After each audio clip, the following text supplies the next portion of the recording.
قرآن مجید کا مقصد معلوم ہونے کے بعد تمہارے دل میں یہ خیال آتا ہوگا کہ اللہ تعالیٰ کون ہے۔ سنو، اس کی ذات کا سمجھنا تو عقل کا کام نہیں ہے۔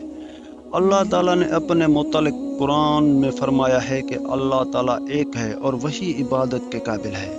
اس کی ذات میں اور اس کے کاموں میں کوئی شریک نہیں، نہ اس کی کوئی اولاد ہے نہ وہ کسی کی اولاد ہے۔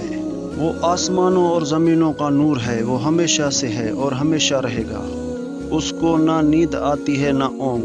آسمانوں اور زمین میں جو کچھ ہے سب اس نے پیدا کیا ہے۔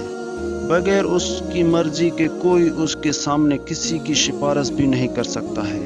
جو کچھ ہونے والا ہے اور جو کچھ ہو چکا ہے سب اس کو معلوم ہے۔ آسمان اور زمین میں کوئی چیز ایسی نہیں جو اس کے علم میں نہ ہو۔ وہ اس کا انتظام کرنے سے تھکتا نہیں۔ آسمان اور زمین میں جو چیز ہے وہ اس کی تعریف اور پاکی بیان کرتی ہے۔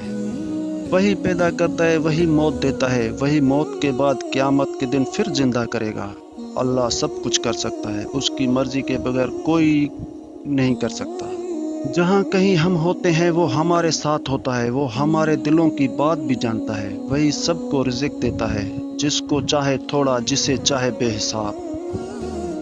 اس کے اختیار میں جسے چاہے سلطنت دے، جس سے چاہے سلطنت چھین لے، جسے چاہے عزت دے، جسے چاہے ذلت دے۔ وہ دنیا کی سب بھلائیاں ان کے ساتھ میں ہیں۔ وہی اولاد دیتا ہے، جسے چاہے بیٹے دے اور جسے چاہے بیٹیاں، جسے چاہے دونوں اور جسے چاہے کچھ نہ دے۔ وہ کسی کو بھلائی دینا چاہے تو کوئی اس کو بدل نہیں سکتا، اور جو تکلیف کا مستحق ہوتا ہے اسے بدلنے والا بھی کوئی نہیں۔ اس نے آسمان، سورج، چاند، ستارے، زمین اور ان کے درمیان جو کچھ ہے سب کو ہماری خدمت پر لگا دیا ہے۔ اس نے ہماری اچھی صورتیں بنائی۔ ہم کو اس لیے پیدا کیا کہ اس کی عبادت اور فرما برداری کریں۔